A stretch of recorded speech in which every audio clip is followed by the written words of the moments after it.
और फिक्र में अब जल्दी से देख लेते हैं इस वक्त की 9 बड़ी खबरें। पहली बड़ी खबर, अरुणाचल प्रदेश को दक्षिण तिब्बत बताने पर भारत ने चीन को मुंहतोड़ जवाब दिया है। विदेश मंत्रालय ने दो टूक कह दिया है कि अरुणाचल प्रदेश भारत का अभिन्न और अविभाज्य हिस्सा है। चीन का नाम बदलने के दावों को भारत ने पूरी तरह खारिज किया है। भारत ने कहा है कि संप्रभुता पर कोई समझौता नहीं होगा, सीमा पर शांति के लिए बातचीत जारी रहेगी। वित्त मंत्रालय ने संसद को विलफुल डिफॉल्टर्स की संख्या और बकाया रकम की जानकारी दी है। सरकारी बैंकों के आंकड़ों के मुताबिक 30 जून 2026 तक 25 लाख रुपए और उससे अधिक के 15,930 विलफुल डिफॉल्टर्स पर कुल 2,85,015 करोड़ रुपए बकाया।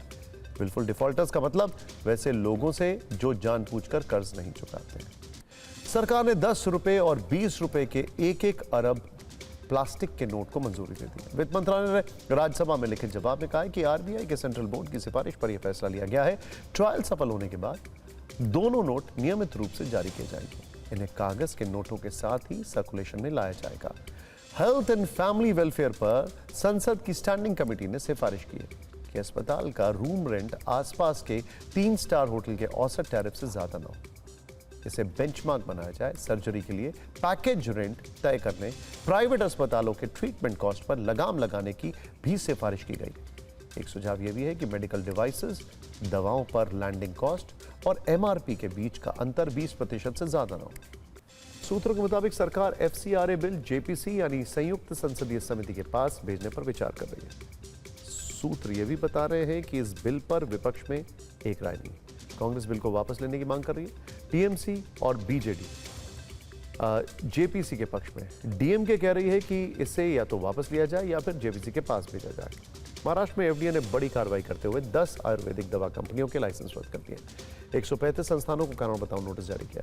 जांच में तकनीकी कर्मचारियों की कमी, क्वालिटी कंट्रोल न होना, गलत लेबलिंग और रिकॉर्ड में खामियां पाई गई। एफडीए कमिश्नर ने चेतावनी दी है कि मानकों का पालन नहीं करने वालों के खिलाफ आगे भी सख्त कार्रवाई की जाएगी। 15 अगस्त से पहले दिल्ली में हाई अलर्ट है। दिल्ली पुलिस ने इंडियन मुजाहिदीन और अल-कायदा समेत 19 आतंकियों के पोस्टर लगाए। पुलिस ने लोगों से अपील की है कि संदिग्ध गतिविधियां या इन आतंकियों की कोई भी सूचना तुरंत दें। पुलिस ने सुरक्षा व्यवस्था कड़ी कर दी और सभी संवेदनशील जगहों पर निगरानी बढ़ा दी है। नासा ने चंद्रमा के दक्षिणी ध्रुव के पास स्थायी ठिकाना बनाने के अपने कार्यक्रम में शामिल होने के लिए इसरो को आमंत्रित किया। यह कदम आर्टेमिस समझौते के तहत दोनों देशों के बीच अंतरिक्ष सहयोग को और मजबूत करने की दिशा में उठाया गया। बेंगलुरु में हुई बैठक में दोनों पक्षों ने वैज्ञानिक डेटा साझा करने और भविष्य में मानव अंतरिक्ष उड़ान तकनीक पर सहयोग बढ़ाने पर सहमति जताई है। सीरिया की एक अदालत ने देश के पूर्व शासक बशर अल असद को मौत की सजा सुनाई है।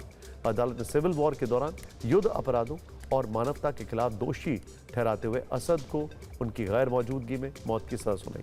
बशर अल असद ने 24 सालों तक सीरिया पर शासन किया था, लेकिन दिसंबर 2024 में अपने परिवार के साथ रूस भाग गए।